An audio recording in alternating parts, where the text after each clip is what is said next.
prosperity of this AUKUS partnership. And I'm delighted to welcome Secretary Austin, Deputy Prime Minister Miles,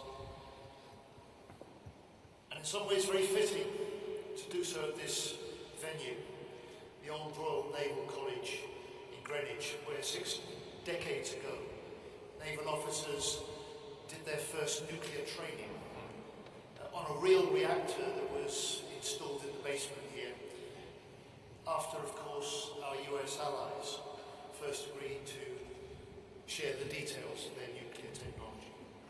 And 60 years on, that same spirit of sharing skills, technology and trade between the UK and the US and now Australia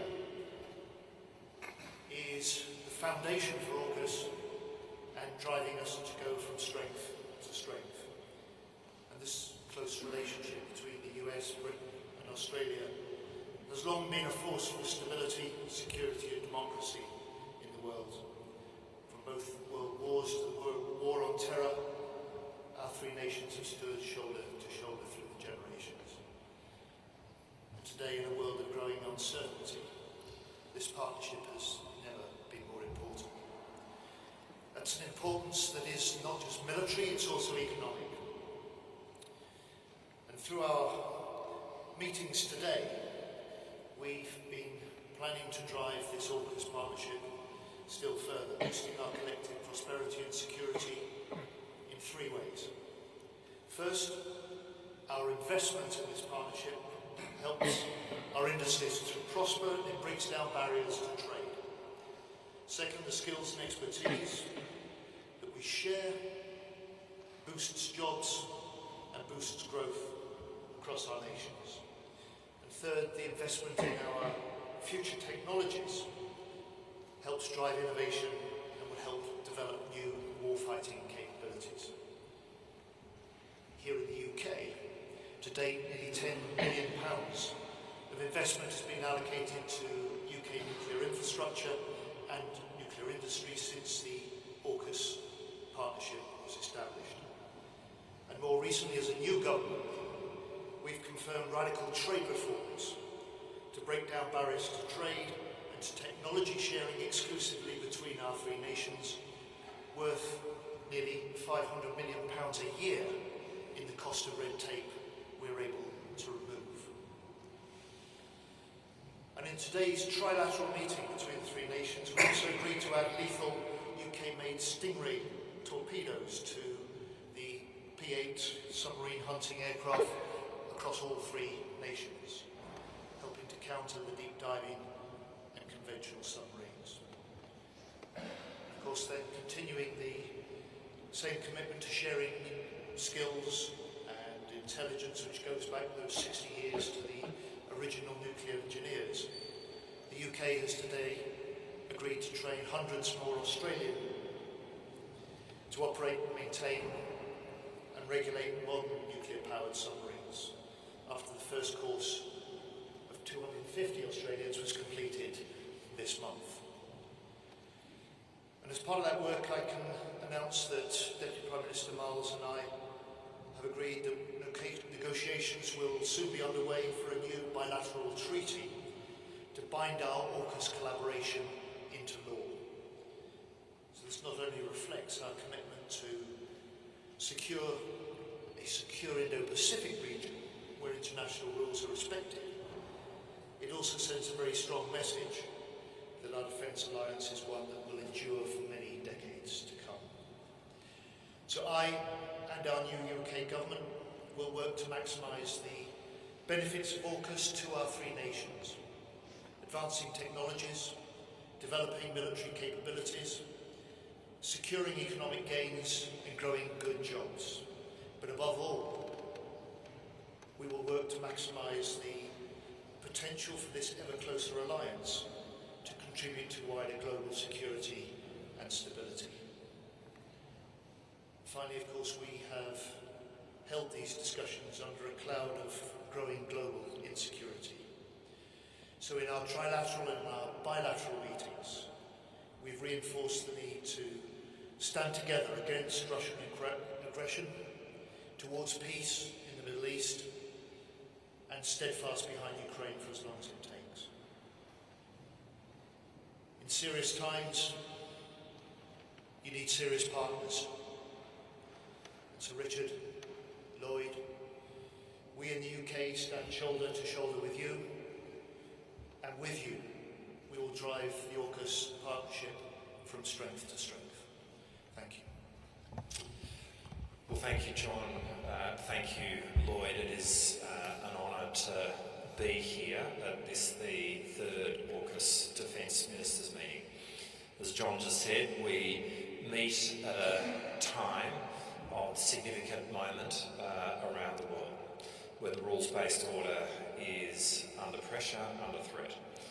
And our three countries share strategic alignment, we share values, we stand in support of the maintenance of the rules-based order, be that in Eastern Europe, be that in the Indo-Pacific. And we are very grateful to have old, close, reliable partners such as the United Kingdom and the United States. Today's meeting has occurred just after the third anniversary of the announcement of AUKUS.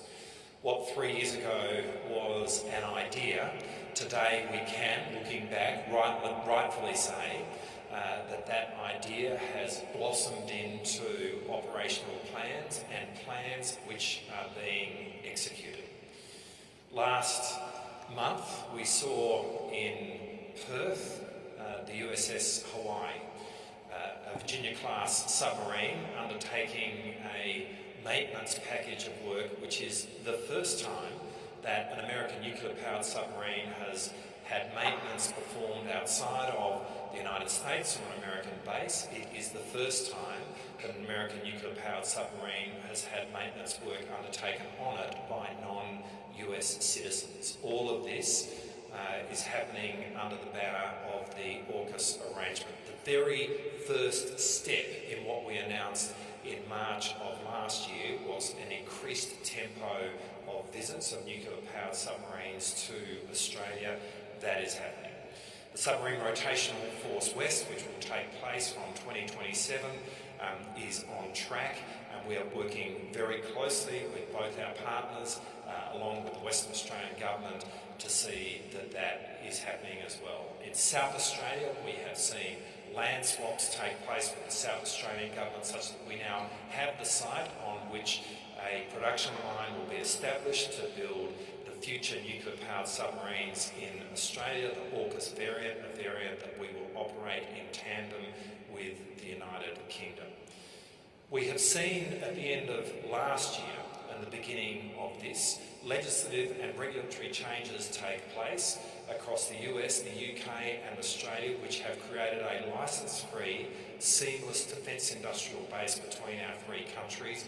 Right there is one of the biggest reforms to defence trade in our three countries that we have seen in decades. It will have a profound impact on the way in which we operate together.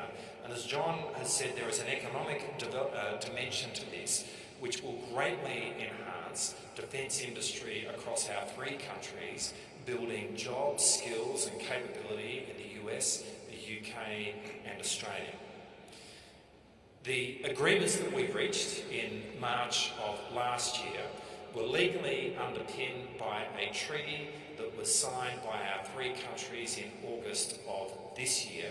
And emanating from that, as John has just said, today we are announcing that negotiations will commence between Australia and the United Kingdom for our own bilateral treaty in respect of those elements of AUKUS which relate to the relationship between the UK and Australia, and that particularly pertains to the development of the SSN AUKUS type submarine in the future.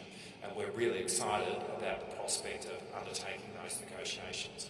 Today we've also talked though about the challenges that we face, the challenges in respect of the human dimension, making sure that we are training enough submariners to operate these submarines in the future, and we have Australian submariners at the Nuclear Power School in the United States being trained here in the United Kingdom.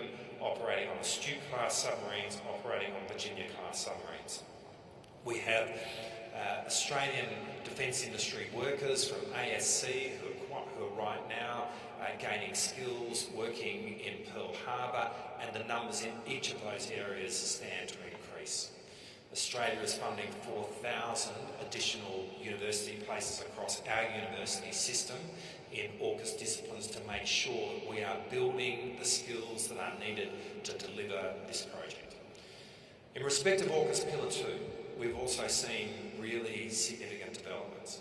When we met in California last year, we said that our 3 innovation systems would put out an innovation challenge in relation to electronic warfare, and today we are announcing the winners of that challenge, which in respect of Australia are Nova Technologies in South Australia, Penton, a company in the ACT, and Advanced Design Technology, another company in the ACT, and we certainly congratulate each of those companies on their success in this innovation challenge. We've also worked on developing classified advanced algorithms for the use of AI in terms of processing the vast amounts of data which are picked up by our sonar buoys, which collectively will greatly enhance our decision-making advantage in the undersea domain. And again, right there is work which we are doing now, which is happening now, which is increasing our military capabilities, which is putting advantage into the warfighters' hands. All of this is a demonstration that AUKUS is happening, and it is happening at a pace. And today our conversations have been frank. This is the 3rd occasion on which I have been at a Defence Ministers meeting of AUKUS with Lloyd. It's the first with John, and it is great to have John as part of this team. And there is very much a sense of team as we meet to discuss this project going forward. I think it's fair to say that the personal rapport and friendship which exists amongst the 3 of us up here is emblematic of the closeness of the relationship between our 3 nations, which is now being embodied each and every day in a much deeper way through AUKUS. Thanks, John. Let me start by thanking Deputy Prime Minister Marles and Secretary of State Haley. Richard, John, it's great to see you both. I think our strong relationship makes working on complex issues like this a bit easier. I'm delighted to be here in London for our 3rd AUKUS Defence Ministerial meeting. We've had some very productive discussions today, but before I turn to them, I'd like to take just a few moments to discuss the crisis between Israel and Hezbollah. The situation in Lebanon and northern Israel is deeply troubling. Lebanese Hezbollah, an Iranian-backed terrorist group, began firing rockets into Israel unprovoked on the day after the October 7th terrorist assault by Hamas. And Hezbollah has not stopped since. Like any other state, Israel has a right to defend itself. And almost a year later, tens of thousands of Israeli and Lebanese civilians still cannot safely return home. And we now face the risk of an all-out war. Another full-scale war could be devastating for both Israel and Lebanon. So let me be clear. Israel and Lebanon can choose a different path. Despite the sharp escalation in recent days, a diplomatic solution is still viable. A diplomatic solution, not a military solution, is the only way to ensure that displaced civilians on both sides of the border can finally go back home. So I echo the call of President Biden and President Macron and other leaders yesterday for an immediate 21-day ceasefire. And that will provide time for the diplomacy needed to achieve a durable arrangement that will allow Israeli and Lebanese civilians to return safely to their homes.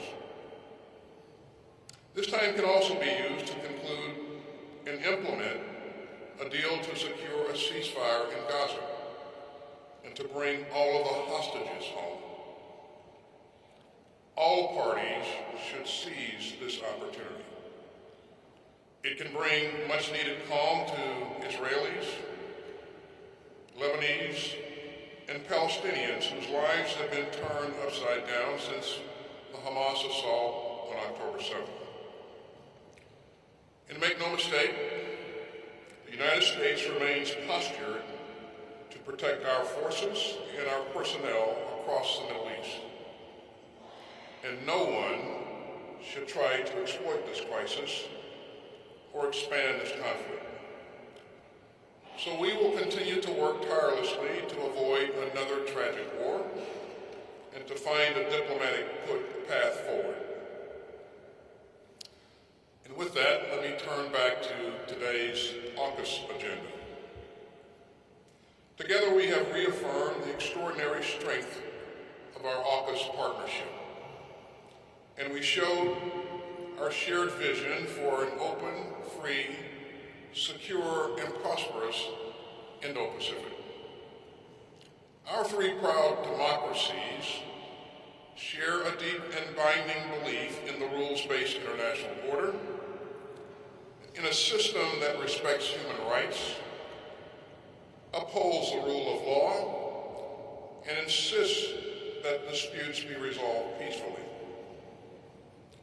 We also understand that we are stronger together. And that's the lens that we all used again today. Together we reaffirm that AUKUS offers a unique opportunity for our three countries to enhance our military capabilities, to deepen our interoperability, and to strengthen deterrence in the Indo-Pacific. Today, we reviewed our progress on Pillar 1 toward providing Australia with a conventionally armed and nuclear-powered submarine capability, while upholding the highest standards of non-proliferation.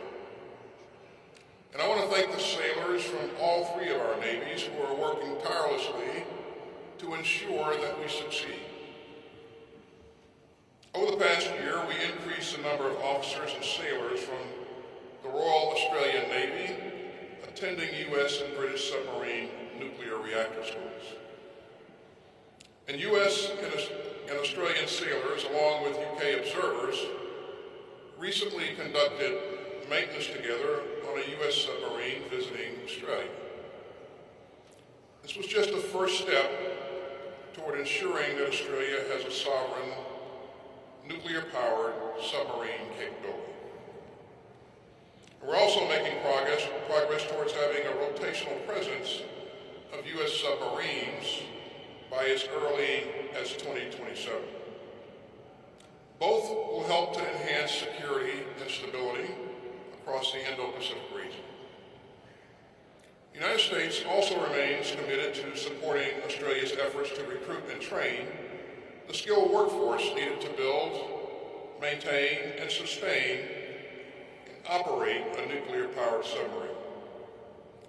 We applaud the signature of the recent trilateral agreement that will allow for the transfer of naval nuclear propulsion equipment and material among AUKUS partners. And it enhances the close cooperation already underway to integrate our industrial bases. And over the next year, our navies will seek more opportunities to integrate our industrial bases. And we'll build more resilience across our supply chains. We also got a lot done on Pillar 2 of AUKUS, which focuses on getting new advanced capabilities to our warfighters. We're working together to identify common requirements and to meet them with the most capable tech. And that's critical to building an even more capable combined force. And over this past year, we conducted several significant demonstrations and experiments across the ground, undersea, and along the electromagnetic spectrum. And taken together, all this progress will increase decision advantage for our warfighters. And we are excited to quickly field these advanced technologies across our forces. Our acquisition teams are driving integration throughout our industrial bases and our innovation ecosystems. This will maximize our combined ability to develop, produce, and sustain these capabilities together. You know, earlier this year, we held the first trilateral AUKUS Innovation Challenge. It focused on electronic warfare, targeting, and protection. The leading companies from all three countries offered solutions to these complex challenges. Our Defense Innovation Unit selected Distributed Spectrum, a vendor based in New York City. It is postured to provide critical capabilities which will strengthen AUKUS. And that reminds us of the importance of working with industry and all that it has to offer. Under AUKUS, we intend to do more of that. Our AUKUS innovation leads are developing a robust 2-year agenda for further work with industry. Thanks to AUKUS, our three militaries are operating together more closely and capably than ever before. So Richard and John, thanks for your leadership, and thanks for your commitment to security in the Indo-Pacific. As you both said, we got a lot done today, and I look forward to doing even more in the days ahead. Thank you very much. Thank you, Lloyd. Thank you, Richard. Right, I'm going to ask 6 journalists now if they'd like to pose a question to us, and I'm going to start with Johnny Beale of the BBC. Secretary Austin's comments about Lebanon just there. You did say, deliberately I think, Israel can choose a diplomatic path.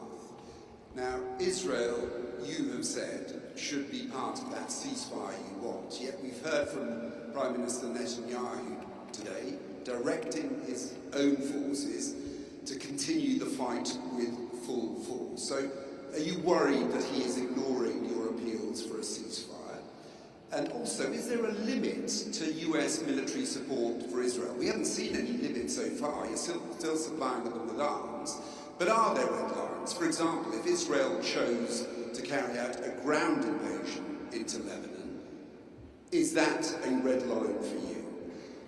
And then I'd like to ask our Defence Secretary, are you worried about what Benjamin Netanyahu has said today? He seems to be ignoring those calls for a ceasefire which you back, and is directing his forces, as he says, to continue the fight with full force.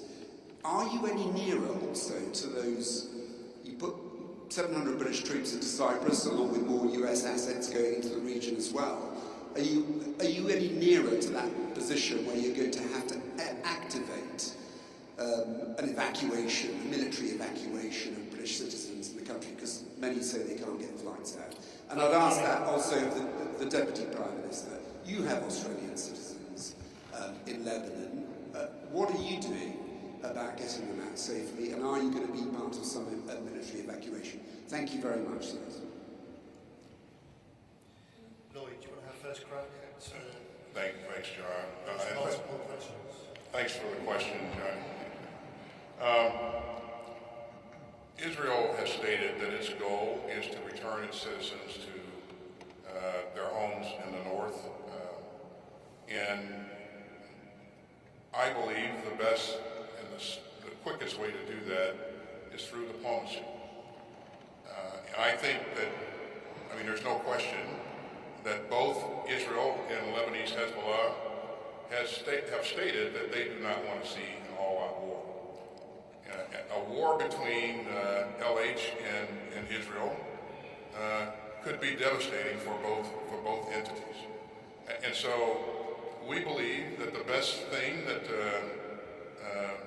that can happen is that we agree to a ceasefire, or the two parties agree to a ceasefire, and allow diplomacy to take place. And again, we have been in constant dialogue with our counterparts in Israel. As you probably know, I've talked to my counterpart frequently, and of course, I encourage them to pursue diplomacy every step of the way. In terms of any limits that we would place on Israel, we've been committed from the very beginning to help Israel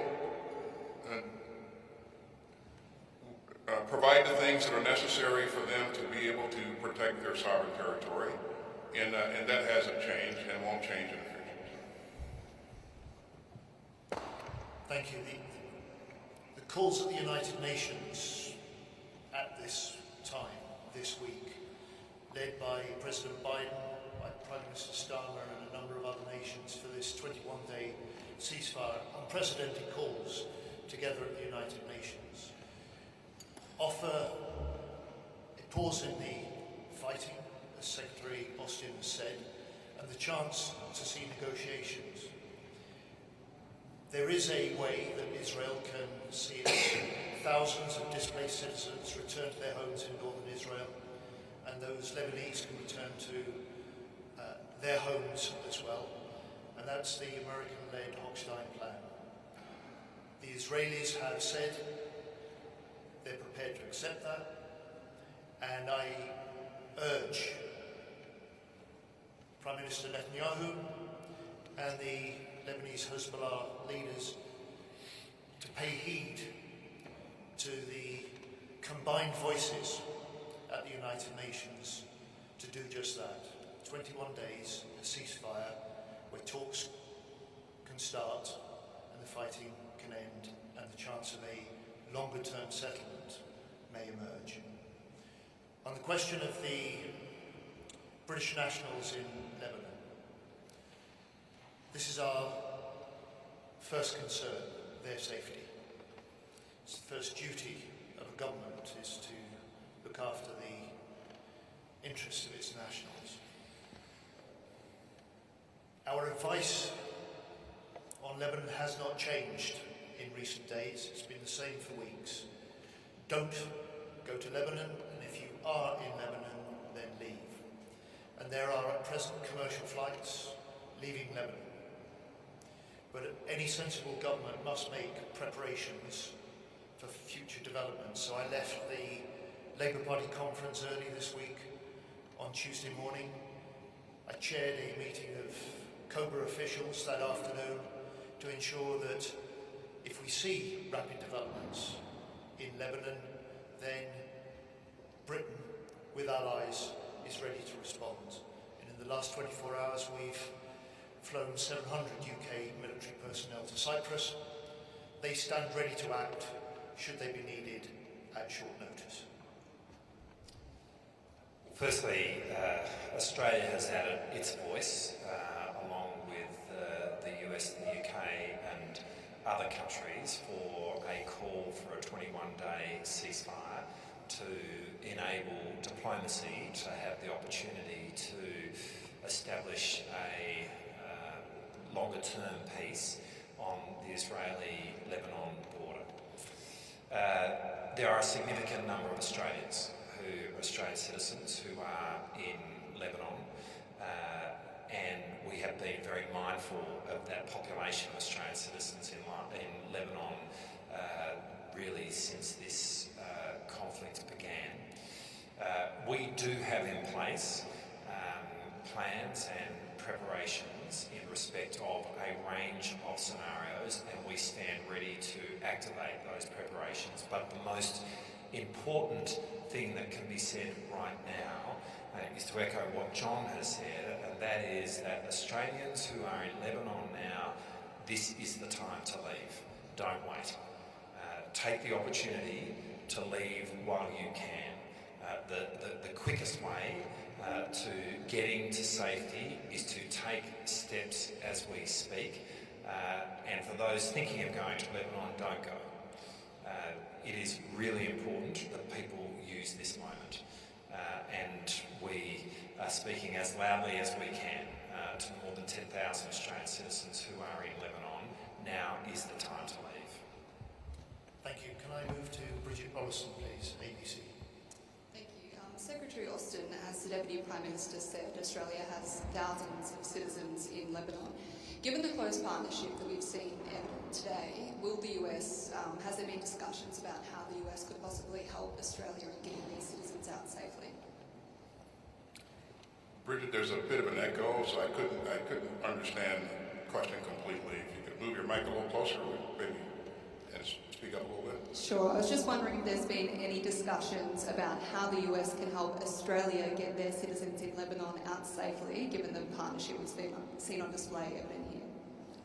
How we would help Australia leave Lebanon, is that the question? Correct. Australia is a valued ally, and certainly we don't want to engage in any hypotheticals at this point. As you've heard the Deputy Prime Minister say, he is doing things to continue to plan and put means in place to be able to offer options to the Australian leadership if it comes to that. We do the same thing, and as you heard Secretary Healy say, he is doing the same thing. And we are close allies.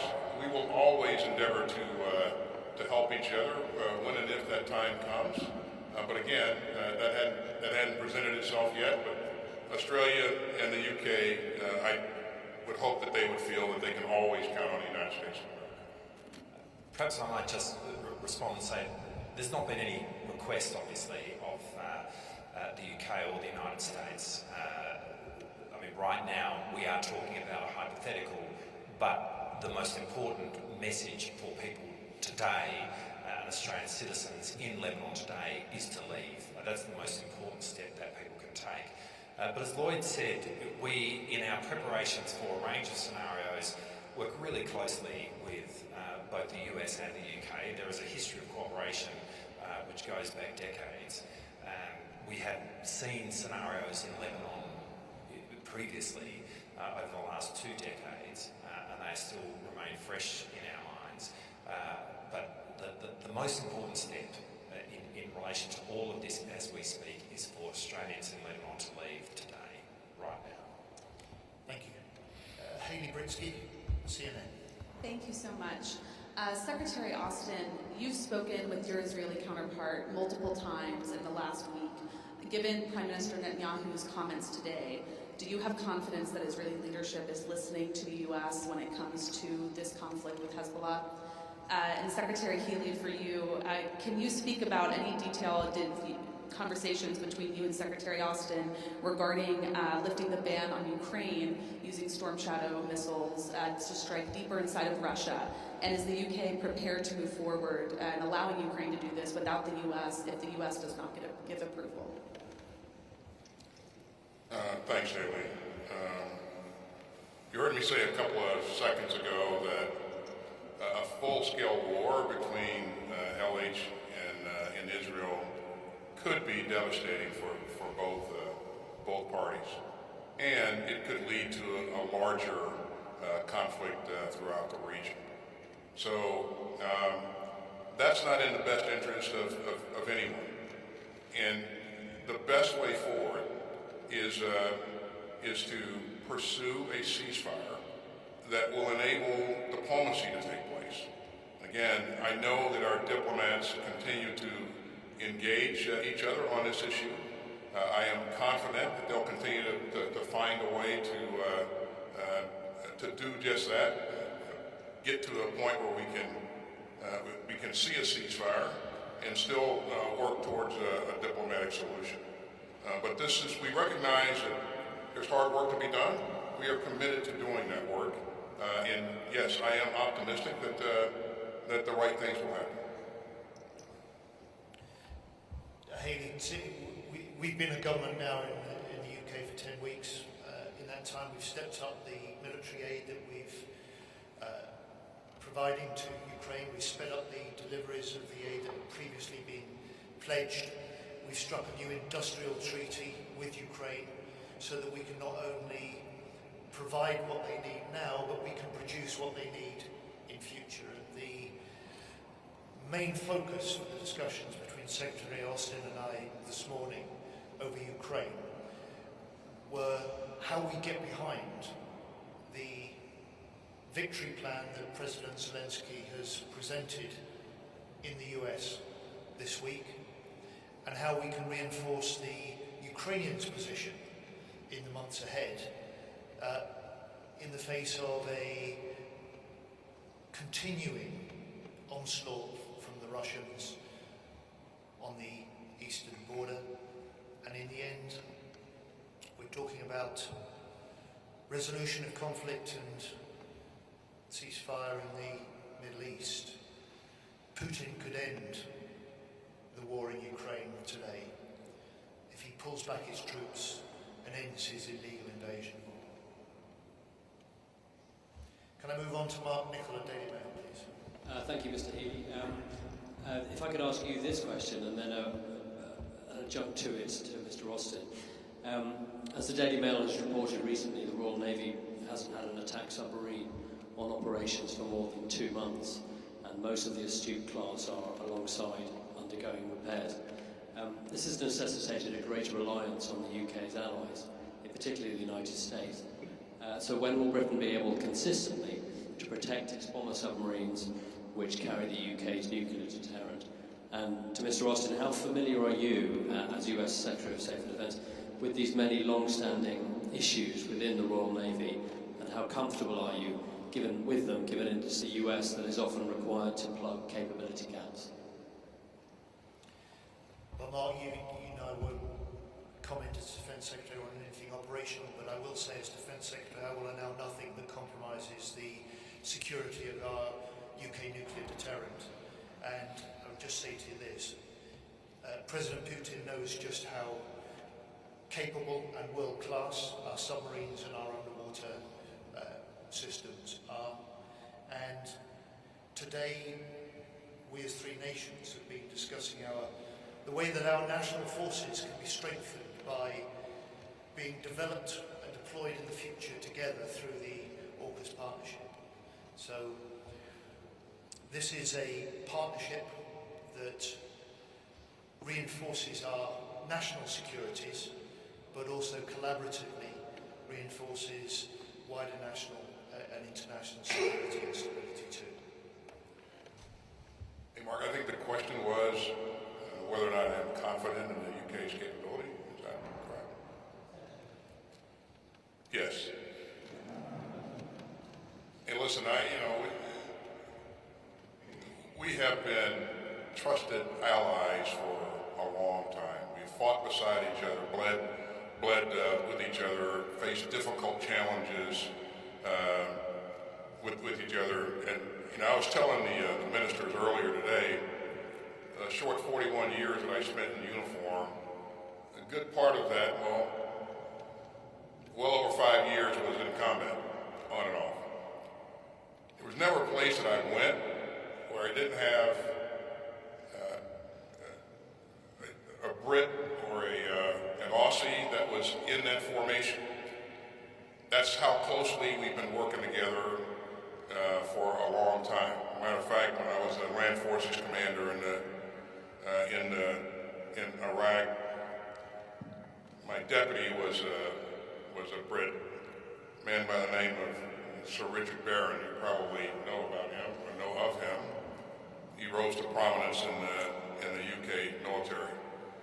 But I have confidence in their warfighting capability, their strategic outlook, and their willingness to work alongside us on tough issues, and the same level of confidence with the Australian military. So the short answer is yes. That answer is based upon many years of experience of working with our allies. Thank you. Can I turn to Latika Bork, please, the Nightly? Thank you. Secretary Austin, a revered elder of Mr Miles's party, former Prime Minister Paul Keating, has said that AUKUS is about the United States turning Australia into suckers and a military outpost. What would you say to critics like Mr. Keating? And are you concerned about the tone of the debate in Australia around AUKUS and that leading to a slippage in public support for the program? And Secretary Healy, I didn't quite understand your answer on Storm Shadow, yes or no? Are you willing to go it alone? And Secretary Austin, would you be okay with that scenario if the British decided to go it alone? So, regarding your first question, AUKUS, Pillar 1 of AUKUS will provide a generational capability to Australia that will provide benefits for many, many years to come. It is well worth the investment. It is well worth the effort that we put into it. And we take this very seriously. As you heard Secretary Healy say earlier, we haven't shared this with any other country in 60 years. So this is not a good idea that we woke up one day and said, hey, let's do this. We understood the level of complexity, the commitment, the hard work that would go into this, and the shared responsibilities that would come along with this. And what I've seen throughout in working with our trusted allies here is just that, tremendous commitment. I've seen incredible performance by their sailors, by the Australian sailors, and Secretary Healy, I know would agree with me as we have trained their sailors in our schools recently. Their performance has been quite impressive. This effort extends over several years. And because of that, we know that we need to make sure that we hit every benchmark, every objective over that period of time that we've outlined. And to date, the third year of our efforts on AUKUS, I can say that we have. And we continue to press forward to make sure that we're doing everything that we need to do to ensure that this capability comes to life. And it's already coming to life. You look at what's happening in the schools, what we're doing in maintenance, investing in the submarine industrial bases. So we are creating capability, and we are committed to making sure that Australia has what it needs to have going forward, and it will make its own sovereign decisions about what it will do in the future. We fully expect that. But thanks. Let me add to that. I said earlier that we've just completed the first course. Our Royal Navy training 250 Australians in nuclear engineering. I'm proud to say also we've got Australian submariners now serving on one of our astute submarines. And we've got Australian experts now in our wider nuclear enterprise. These are just the very first steps. They will increase during the year ahead, and it's part of the way that we bind our AUKUS partnership closer together and we develop it further for the future. On your other question, there really is only one person, that benefits from a public debate about specific capabilities, and that's President Putin. And I would just say to you this: America, that has been outstanding in its leadership in support of Ukraine, and the UK provide military aid and support for Ukraine across a wide range of capabilities. And we do that for the sole purpose to help Ukraine defend itself from this illegal invasion, and we will continue to do that. I might just say a little bit of responsibility to this question as well. Mr. Keating, to give him credit, has been consistent in his position over a long period of time. What Mr. Keating is saying now is what Mr. Keating was saying in March of last year. So there's really nothing new in his comments, and obviously he is perfectly entitled to the view that he holds. But what's also not new is the strategic imperative for Australia to walk down the path of acquiring a nuclear-powered submarine capability. Just to be able to maintain the submarine capability that we had in the early 2000s when we first introduced the Collins-class submarine into the future will require us to move down a nuclear-powered path. Because as we move into the 2030s and 40s, diesel-electric submarines will become increasingly detectable, and as a nation, which is positioned where we are, which is ocean-going, which is so connected to the world through our sea lines of communication, we have to have a top-of-the-line, first-rate, long-range submarine capability, and the only way we achieve that is through a nuclear-powered submarine capability. So to be able to have the same capability in the future that in Mr. Keating's time he was planning for with the Collins-class submarines, we must walk down this path.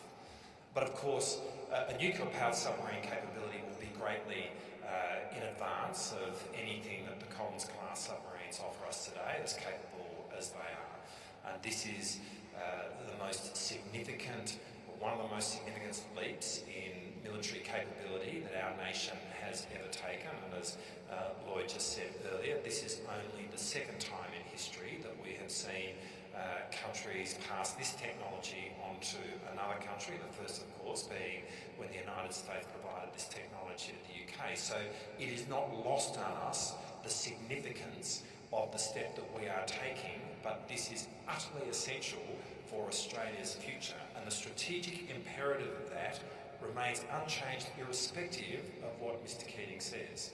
In terms of the state of the debate in Australia, from the Labor Party's own conference last year in August through to the bipartisan position which is held by the political parties in our parliament, through to the public support for what we are doing in the development of AUKUS and Australia acquiring this capability, there is support for AUKUS in Australia.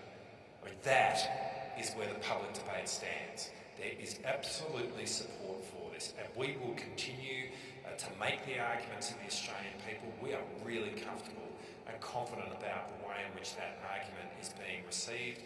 There will, of course, be other voices, which happens in a democracy, and that is important. But this is a program which enjoys bipartisan support in Australia, and it is happening. Thank you. And finally, Lauren Williams, Defence One. Thank you. More on submarine production. In the U.S., the Virginia-class program is very behind schedule, it's years behind schedule, and the submarine industrial base challenges have long been known. Are you concerned at all that shipbuilders will be able to not only produce what the Navy has already ordered in the U.S., but also produce what Australia is trying to procure? On Pillar 2, there's been a lot of discussion about expanding it to other countries and other technologies. But when you do that, that introduces security risks, cybersecurity risks specifically. Can you talk a bit about how you're going to protect companies' intellectual property, and if you have enough counterintelligence efforts in place to mitigate those? And then in that same vein, with Pillar 2, when you're developing these technologies, I know a lot of it is classified, but still these companies are developing technologies. How are you ensuring that what's being developed will actually end up in the hands of military operators and not necessarily just become experiments? First of all, in terms of our ability to meet the production objectives, of course we're concerned about that, and that's why we're investing more in the submarine industrial base, so that they can continue to expand capacity and place our efforts on a ramp that ensures that we can meet the objectives going forward. And I feel good about some of the things that we're investing in. You know, I met with the leaders of industry and discussed with them what they're doing with the additional resources that we're providing, and what they're investing in, how they're using those resources, so I think they welcome that discussion. And what I'm seeing is that we're investing in the right things, and we will be able to expand the capacity going forward and to meet our objectives. Pillar 2, we do see opportunities to offer other countries the ability to work with us on specific projects. There are countries who want to work with us that bring a lot to the table, and on a project-by-project basis, we will endeavor to work with those countries, ensuring that all the things that you mentioned in terms of protection of IP and those kinds of things, the right things are taking place. We don't take that for granted. And finally, my colleagues will attest to the point that during our discussion today, all three of us hammered home, what our North Star is. Our North Star is to make sure that we are producing capability for the warfighter in real and relevant time. We cannot allow to lose that focus.